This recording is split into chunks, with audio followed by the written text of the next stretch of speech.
the day. I'd like to introduce Jason Swaim. He has been an instructor at Gonzaga. He does this for a living, and he's an amazing facilitator. I'll let him give you a little bit of background, and we're just going to get right into this and start working. So thank you again for being here, and have fun. Good morning. Is this on? Great. All right. Well, I'm just going to jump in. And whenever I work with any organization, I usually like to start with this quote. And that is, the only measure of any team, or a great team, is whether it accomplishes what it sets out to accomplish. And so all sorts of things go into helping or hindering an organization from accomplishing what it sets out to accomplish. But in my 20 years of doing this kind of work, the most common reason I've found is that if I go into an organization and I pull 10 random people aside and I say, hey, what's the organization working on right now? It's not uncommon to get as many different answers to that question as the number of people that I asked. And the thing is that everybody's doing what they genuinely believe is right. They're just all looking at have different ideas and different understanding of what we're here to do.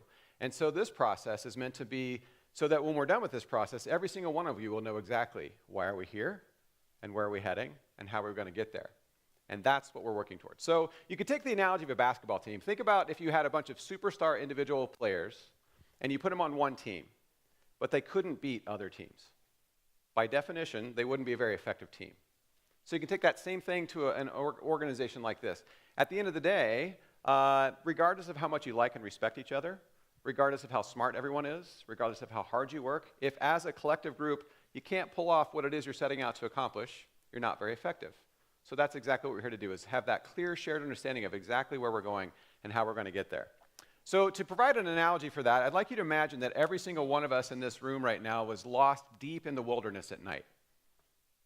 Imagine how that would feel. Scary. Obviously, it's dark. Let's say it's cold. Let's say supplies are limited, and we can hear wild animals, out in the wilderness. So every single one of us would be of one mind. We got to get out of the woods and get back to safety. Let's imagine, though, that nobody knew where the nearest town was. So pretty soon, people are going to start moving.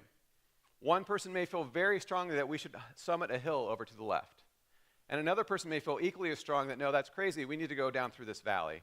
And yet another person may think, you're both nuts, we need to follow this stream.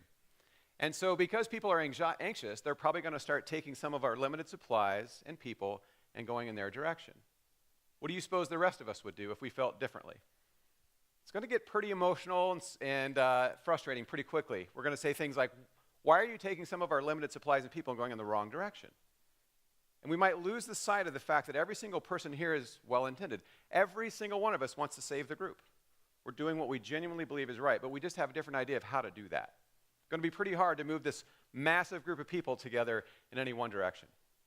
So now imagine a slightly different scenario. Imagine in this scenario, same situation, lost in the woods at night, but we all know exactly which direction the nearest town is. And if we could find a star in the sky that was that direction, everything would suddenly become infinitely easier. Every single one of us would have a point of context or reference. And we could simply point to that star and trace our finger and pick a point on the horizon. And every single person would know exactly why we're heading this direction and where we're heading next. So now every idea, every suggestion, and literally every step we take on the ground has context, because we all know exactly where we're going. Now let's imagine we got to the top of that first hill. We made it to our first milestone, but we're still deep, deep lost in the woods at night. How would we determine where we go next? Yeah, we find the star again. So the interesting thing about that is, setting that first hill, that first destination, is kind of like setting a strategy. We know why we're going this direction, because if we keep following that star, we don't know how far it is, we don't know what we're going to come across, but we know that if we keep going that direction, we're going to get to the town. Setting our sights on the first hill is like setting a strategy. It's like saying 5 years from now, where are we going to be? What mountain are we going to climb? And so to the opening remarks this morning, things are constantly changing. Just as in the woods, to get to the top of the first hill, we may have to figure out how to get up steep inclines, help each other over ledges and so forth. But once we get there, now we're going to trace our finger and pick a new point on the horizon. And now everything may be different. We might have to figure out how to go down steep declines, skirt a body of water, deal with cliffs and wild animals. So just as your Trustee Howard talked about today, you have factors that are constantly changing. The economy is going to constantly change. Technology is going to change. Your student population is going to turn over. The economy is going to change. And we have to always adjust to that. But if we always stay true to that star, we know who we are. We know why we're here, and we know where we're going next. And so that's what this process is meant to yield. So in fact, I didn't make this up. A couple of researchers studied the most successful organizations in history over the last 100 years. And they wrote a book about it called Built to Last. And these organizations spanned all different industries. These were higher ed, big business, government agencies, and so forth. And they found this elite few organizations that are always at the top of their markets, always doing well no matter what's going on in the world today. And they tried to figure out what's different about these people, these organizations. And this is what they summed it up as. Those organizations understand that it's more important to know who you are than where you're going, because where you're going will change as the world changes around you. The who you are is like that guiding star. So part of this process is discover, look inside. Who are you people? Who is North Idaho College? What do you believe in? Why are you here? And chances are that won't change over time. There's a reason you exist in this world. And so that's something you'll pursue forever. Because if you got it done, it would be like, well, hey, great, thanks everybody, we did it. Everybody we wanted to educate is fully educated now, have a great life. You'll never be done. But where you go will constantly change. So this is the question we're here to answer. Starting today. We're not going to walk out of here having answered these questions. We're going to begin discussing it. Who are we? And why are we here? Always. And where are we going next? And we need to hear perspectives from everybody. Because as Rick and your trustee Howard discussed, everybody has a unique, interesting, very important perspective on this. Here's the model of how they summed up how those organizations did that. The guiding star, if you will, is what they call the core ideology, and it's made up of two things. One are your core values.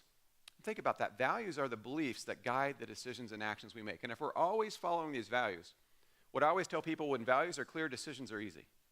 They tell you what to do. They tell you how to behave. And if you're always true to that, people will trust you and they'll remain loyal to you because they believe what you believe. You'll attract others, be they students, be they fellow faculty members, staff members, or community partners. If they believe what you believe and you're always true to it, they're sticking around. The other part of that guiding star is your purpose. This is the why you exist. Why are you here? Not what you do, but why you will always do it. That's the guiding star. It's sort of the next mountain you're going to climb is what's called the envisioned future. And this is made up of two things as well. The first of which is called a BHAG, and this stands for Big, Hairy, Audacious Goal. So it's this massive thing that we're all setting out to do together.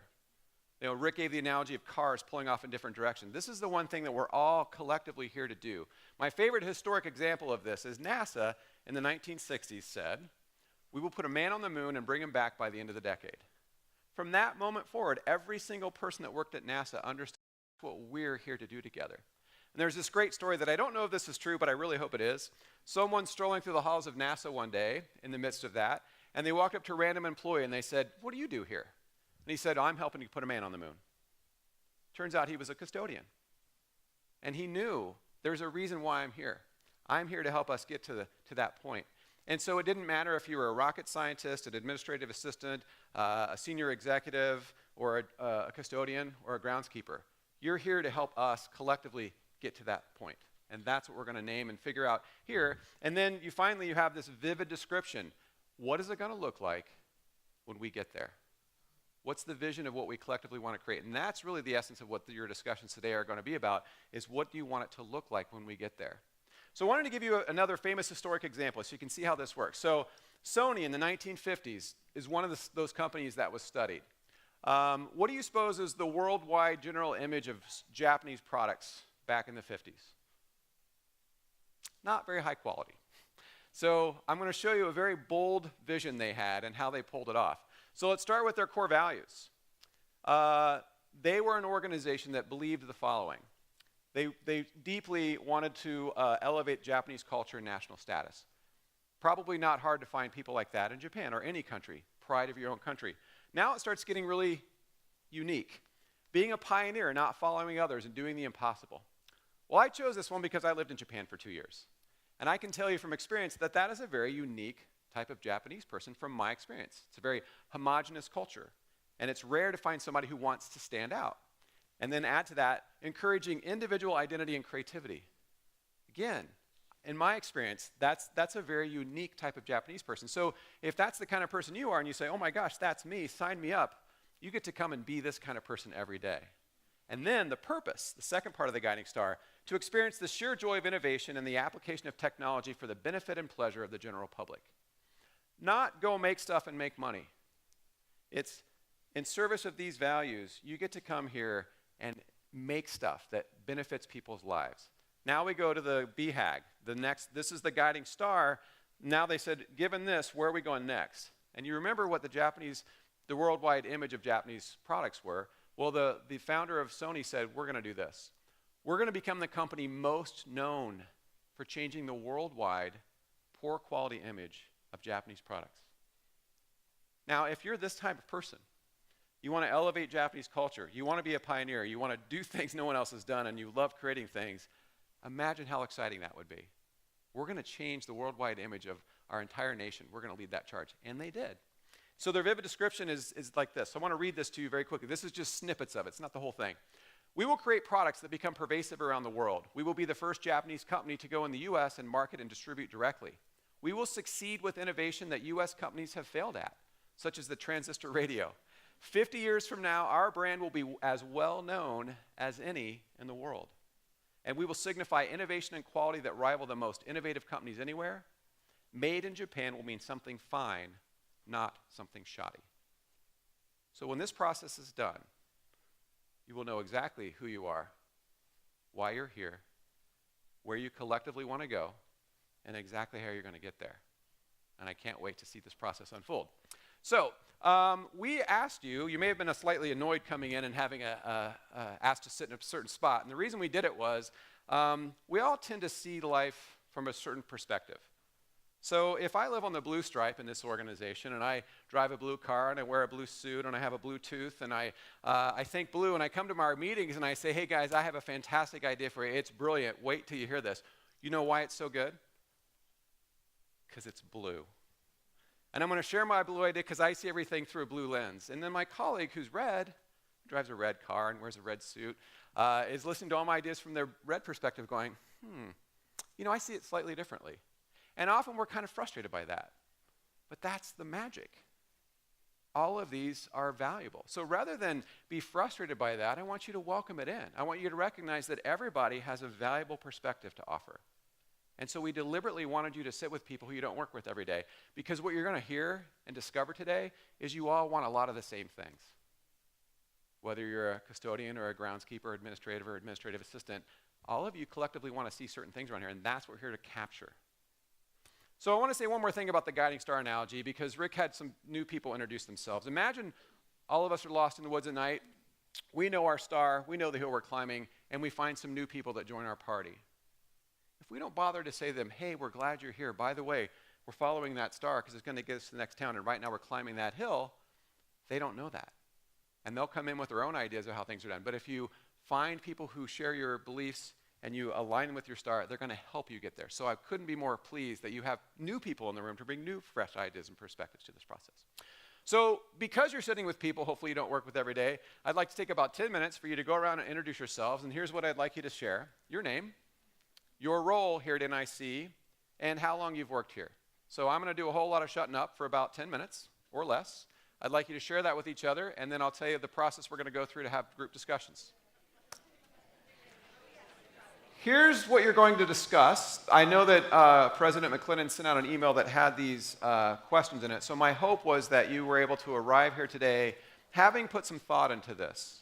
And even if you didn't, then you can speak off the top of your minds. But we wanted you to have an opportunity to think about this. But I want to point out some nuances. This was a pretty brief email. Now, if I were the leader of the group table, I would not want to make sure that every single person answered every one of these sub-bullet points. We probably don't have time for that. What I would probably want to do is make sure everybody had a chance to kind of weigh in. And these sub-bullet points are just extra questions to help us sort of dig into these deeper and find some of those pithy visuals. So if you would look at those of you the note takers, the very first question, it kind of builds on this one. And so I kind of want to point out some nuance. You might read this out loud to your table in a moment. It says, describe what your group hopes will be the same, only better 5 years from now. And so here's the nuance, the italics. For each of you that answered this question, please provide specific examples of what you already value about NIC and you hope to see continue. And when everybody talks about that, and we read this later, we're going to see what works here. What do we value and appreciate and that we all collectively want to keep? Conversely, the next one, what is different? I want to point out a slight nuance here. In italics it says, please emphasize and provide specific examples of what you want to see in 2022, not a discussion about what you don't like about right now. We're not going to focus on our problems. We're going to say, what do we want to see that's different? And some specific examples. So again, you go back to the Sony example. What are some of those cool things we're going to see in 5 years? And so on and so forth. So, there's a little bit of nuance in some of these questions, so maybe read them to the group. And then whoever feels moved to speak, chime in. Note takers, you don't need to write everything everybody says. Your hand will cramp up. So that's why your leader occasionally is going to help you summarize key points and common themes. Because at the very end, we're going to summarize those common themes, share those out, turn your notes in, and our goal will be to find what were those collective hopes and dreams that came from this entire exercise. Okay? Any questions for me about what we're doing?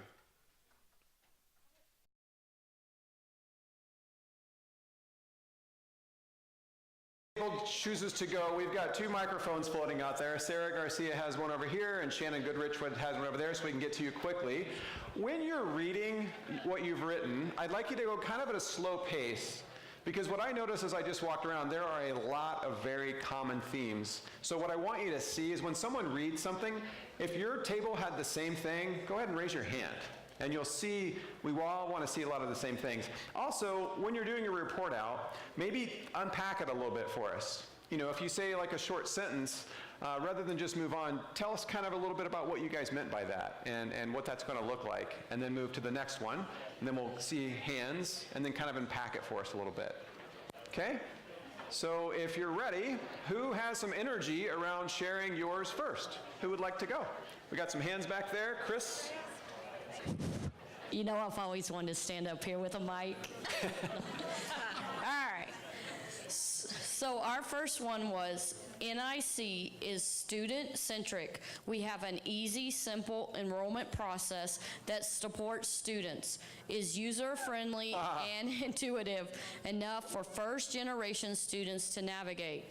One of our thought processes is how hard it is to get students from the beginning, I want to go to NIC, to their butts in the seats. Nice. And we discussed one-stop shopping and everything for these students. Wow. And so that was a perfect example of how to do that. And did you see the sea of hands that went up as you read that? Excellent. So what you have to understand, there's no reason why you can't create that. Everybody here wants it. And so this process is going to yield that. When you have a bunch of people who want the same thing and you're excited about, like putting a man on the moon or anything else, there's nothing stopping you but yourselves from making that exact same thing happen. That's beautiful. Did you have others that you wanted to share? Oh. Okay. Our second one was NIC has a culture of collaboration. Easy for you to say. Yeah. Sorry. We engage outreach centers, distance ed, Parker Center, Workforce Training Center, and the CDA tribe as if they were located on the main campus. NIC employees are all in on the BHAG. One of the things we discussed was to get rid of, was the fact that the outreach centers are out there, and we have technology and everything, and we could be streaming this to them. We've got to remove the distances from everybody. Yeah. And the other thing that we talked about was, we're all employees. We label them faculty, staff, part-time, adjunct. We're all employees. We're all here for one mission and one vision. That's fantastic. That is fantastic. And This is what I'm born for. what I love about that is I can clearly see what you just described when you said as if they're on campus. So how do we make that happen? So you've got a bunch of really smart, talented, passionate people here. Make that happen. That's a beautiful vision. I love it. So did you have a third one? We do. Nice. We like to talk. Yeah, you guys just keep going. This is fantastic. All right, NIC is relevant and competitive. We have adapted to changing student needs and are preparing them for the 26th century. Nice. I'm sorry, 22nd century. One of those centuries. Why stop there? All right. So some of the things we discussed about is our students' needs are constantly changing. It's no longer the 1950s. They're adapting. We have to adapt with them. Some of the things we discussed was life skills, budgeting, you know, how to live together in a dorm, those kind of things. We want NIC to be competitive. We want to tell students about our return of investment by going to by getting an associate's degree. Our counties that are around here, why go to Spokane and pay out-of-state fees when you can come to us and we can give you a degree and teach you the stuff that you need to know right here in your hometown. Wow, nice. One thing you said I wanted to build upon is you said we are all employees here. So one of the things I often tell whatever my clients are, no matter what industry they're in, I say don't draw a distinction between your customers or your students or your members and your employees. Who you are is who you are. Everyone should be treated that way. Everyone should have that experience. And so I love the fact that you're encompassing everybody. It's not just about the students. It's about each other as well. And I just want to talk out of school a little bit about your president. So he asked me to work with all of you and the cabinet. And I have to tell you that he's the most sincere, earnest client I've had in 20 years who said, Jason, the #1 legacy I want to leave here is a culture of trust and high performance. Help me with this. And it's genuine and authentic. And it scares the crap out of me because no one else has that high of expectations or standards for my work. And it's also a chance for me to sort of see what we can do here. But I can work with someone like that, and you work for someone like that, and you're going to co-create that together. And it's not just about students. It's for everybody. Thank you so much for that perfect example. How about someone on this side of the room? Shannon, can you make it over?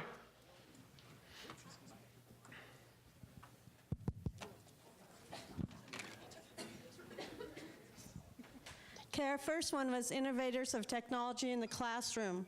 We like tablets at every desk, touch screens at the desk, comprehensive training for all, internet options for every class, technology use for student interactions like Skyping and texting, and virtual classroom tools. I love it. So starting from your opening comments from your board member, life's constantly changing, technology's constantly changing, and what you're saying is we keep pursuing the same star, but we have to keep up with technology. And we can deliver the same unique education that we have to offer, but we've got to keep up to speed with technology. It's a great visual. Great. Next one. Updated campus appearance. All seats in the classroom are ADA compliant, not just one desk that points out that they need it. Nice. Use student resources to do changes like welding, carpentry, art, graphic design. Auto-lock doors and instructor-controlled doors. An office for every faculty member. Whoa. A student-friendly atmosphere, and a parking garage. Nice. So, a lot of hands are going up on that. Quick clarifying question. Did I hear you say that you want to use students to do some of the work? So the crafts that they're learning and how to apply it? Yes. That's fantastic. That is amazing. I can't wait to see that. What's your third one? We want to offer four-year degree opportunities. We want to have more offerings, less reliant on our area universities. First 2 years are free. Whoa. Outreach centers are now mini campuses. You'll have student services, financial aid, and full degree options. Wow, you got applause, not just hands up. So that was fantastic. Good. Thank you so much for that group. How about another round of applause for that group? Nice. Shannon, do you have someone else teed up over here? Excellent. Okay, one of ours has already been said, so there we go.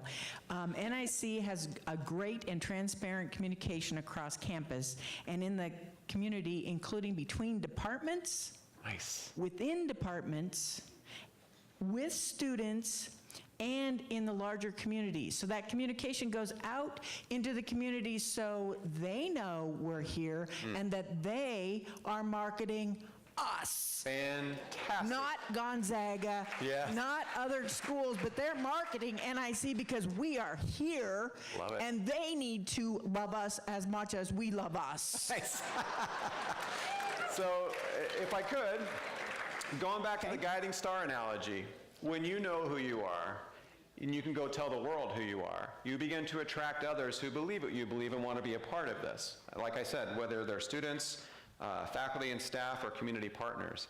And I love one of my friends who's in marketing says, if you're not telling your story, someone else is. So when you know your story, you know who you are, and you blast it out there, and when people come here and everything they've been promised is what they actually experience, they're not going anywhere. They're going to stick around, they're going to be loyal, they're going to trust you.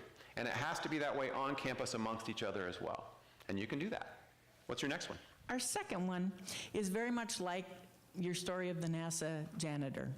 This is, there will be a shared vision of helping every student obtain their goals.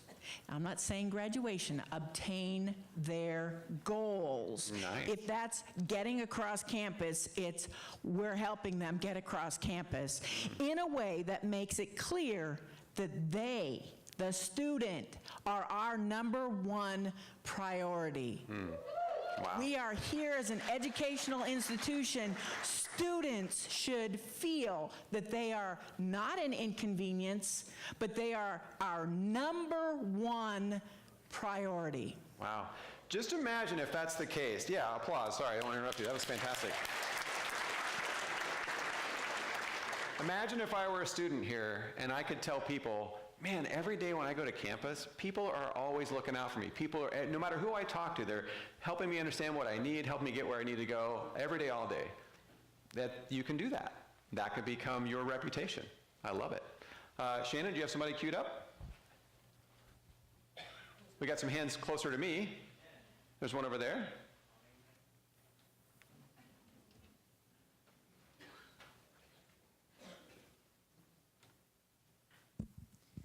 So I think we've touched on our top 2, so something that we have new, employees and students will embrace a culture of holistic wellness.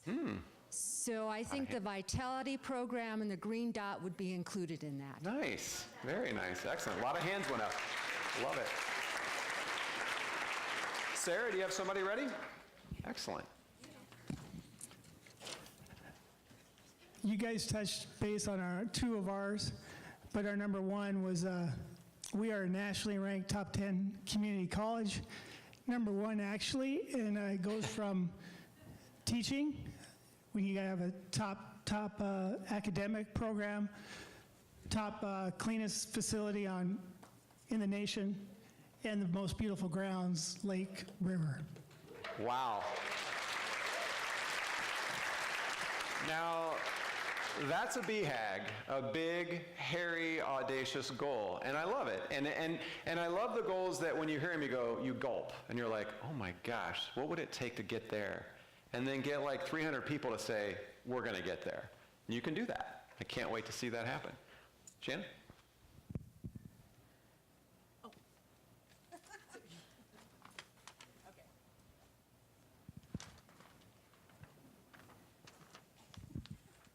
So,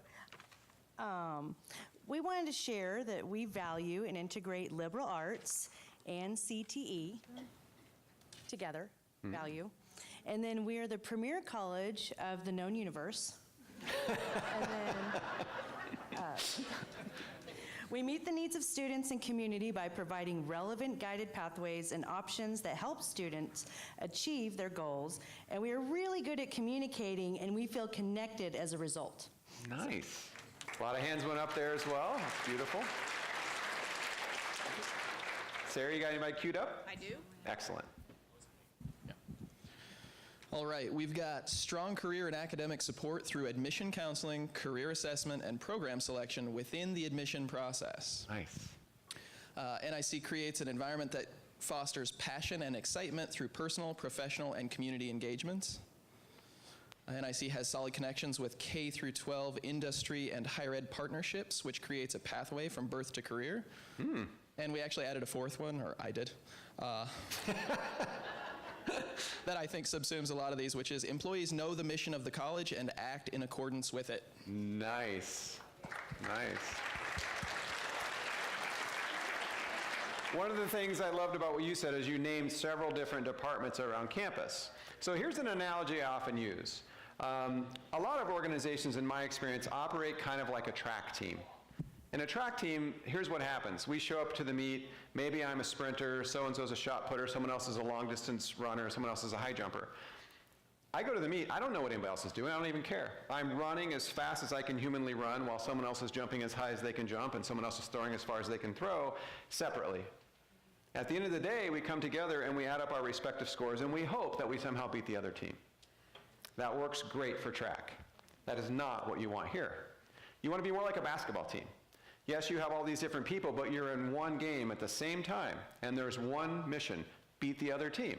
I'm going to go for every loose ball, block out, set picks, everything collectively and interchangeably. And so when you named all those different departments, what this does is when you have a shared, guiding star, sense of purpose and mission, and you have a shared destination where you want to go, that pulls people out of those silos and their tracksuits and puts them in one team.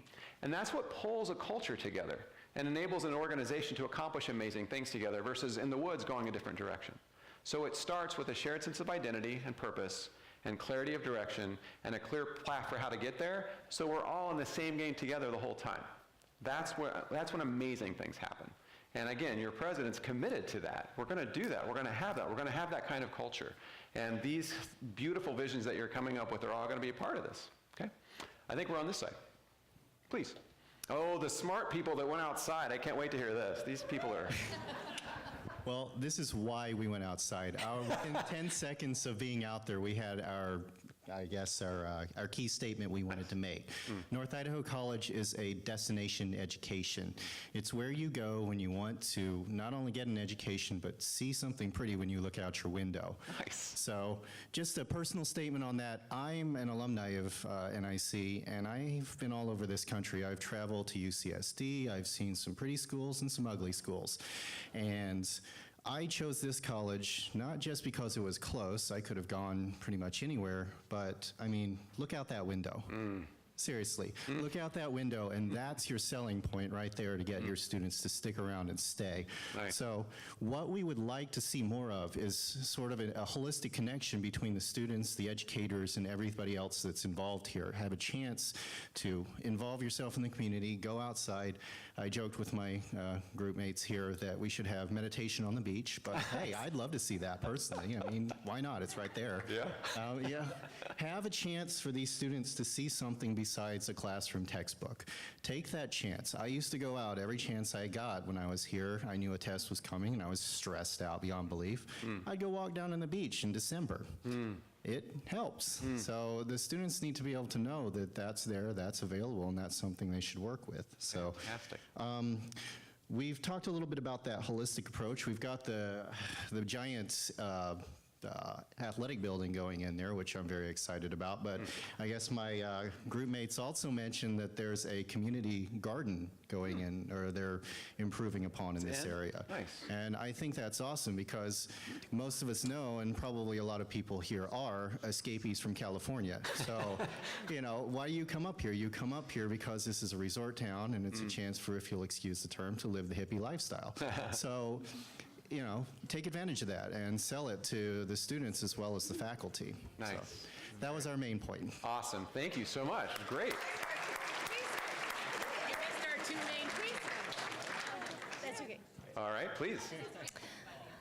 We agree with everything that's been said, but we want to add that we have a strong and focused orientation model for all people Nice. who are new to the NIC community. Yeah, a lot of hands going up. So again, as I said before, if we were all lost in the woods and some new stragglers joined our party, if we didn't tell them the star we're following and why and what hill we're climbing, out of good intent, they might start pulling us in different directions. So orientation is so important. Not only do you attract the right people by the story you tell, but when they get here, whether they're students or employees, you gotta tell your story and say, we're glad you're here. This is who we are. This is where we're going. Here's how you can be a part of that. If you don't, again, they'll come from different cultures. They'll bring their thoughts and experiences from there and unintentionally maybe start pulling you off course. So that orientation is so critical to constantly tell your story externally and reinforce it internally every day. So that is fantastic. Thank you. Over here. Great. All right, so we have a lot of big, hairy goals that we have identified. And many of those have already been identified in the room and described in quite elaborate detail for some. Thanks, Cindy. That was actually fantastic back there. Love that. So NIC is the standard for educational excellence, period. NIC is valuable to the development and advancement of our students and our community. Nice. Third one is NIC empowers all employees to play a meaningful part in defining the college culture. Nice. And on that note, Excellent. Mic drop. Wow, that was bold.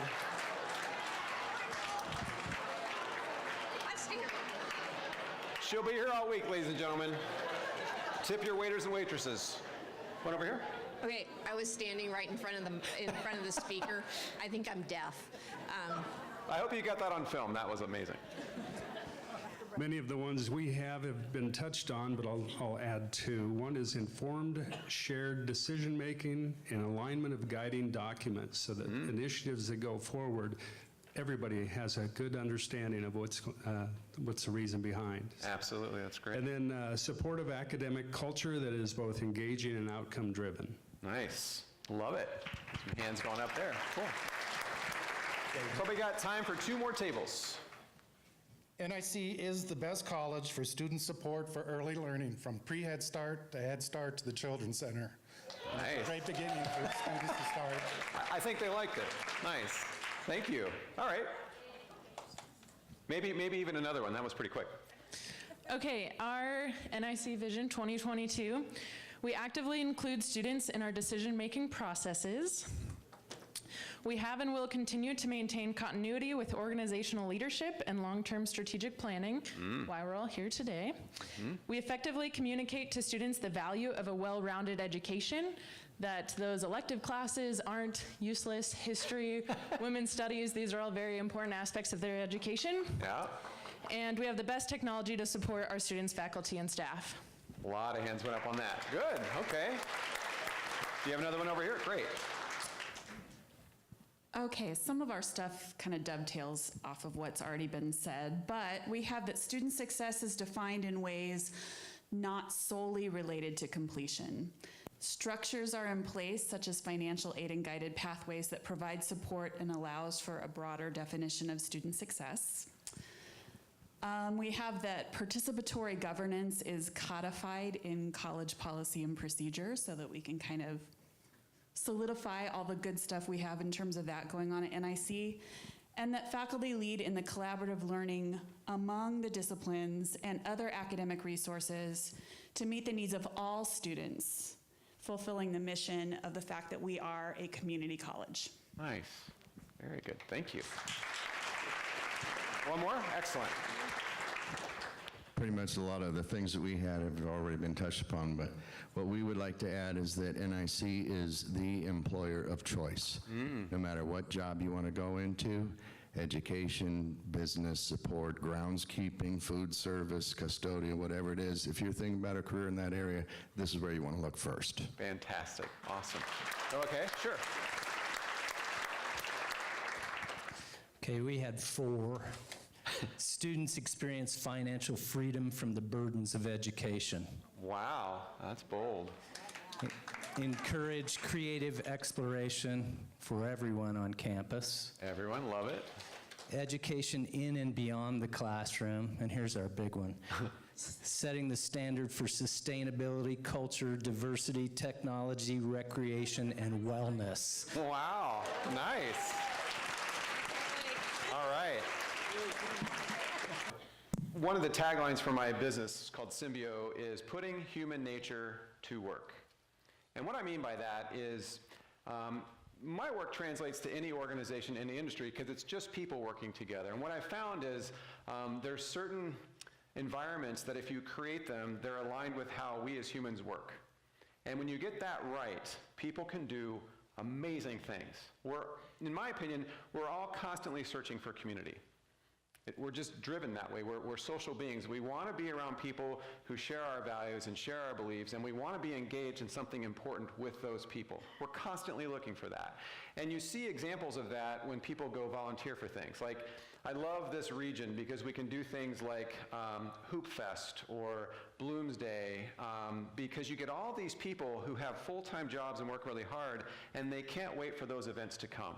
And they put so much time and energy into them because they get to be around a bunch of people who have the shared beliefs and passions and interests, and they get to pull off these world-class things, and they don't get paid for it. Well, the thing is, you can have that at work too, and get paid for it. You just have to find that group of people who share your beliefs and are committed to the same thing and want to accomplish amazing things together. And you can do that. And you just heard that you all want that. You have a lot of really clear, exciting things in a room full of people who have shared values. And so I couldn't be more excited to be on this journey with you. I can't wait to continue and see where this heads. And fantastic morning. Thank you so much for that. And very inspiring. Well, hey, thank you, everybody, for being here this morning. You know, you came in, it was clear that you all had your big brains on this morning. And we appreciate that. It's no offense to all of you at all these other tables, but I love my table. I've invited them to move into the Sherman building with me, and I think a couple of them are going to take me up on it. So, you know, you've heard a lot of, you know, we're sincere about this, we really want to do this. Jason, you know, has been great to work with. None of this is easy. So we can stand up here, I can say, this is what we're going to do. All I can do, I said at the beginning, I kind of threw Sarah and the committee the keys, and then I got out of the room, because I can't do this. The only way this works is if we figure out collectively how to walk into the future together. Future's coming whether we want it or not. How much control are we going to try to take of it and create the future that we want? So it's not easy. I would expect that along the way, we're going to make some mistakes. There might be a communication that you anticipated that didn't come. It might get a little messy and it's not taking the shape exactly the way we want it to, as quickly as we want it to. Well, all I'm going to ask you to do is to stay engaged, trust that we're trying to figure this out together, and if it doesn't work, we'll try something else. But I feel pretty good about the direction that we've started, and I feel really good about all of you, because I haven't met a person here yet who can't do what we're trying to do if we figure out how to do it together. So that's all I'm going to say. Have a wonderful day. Let's have a great semester, and you know, spread the love to our students. They need it. Thank you all very much.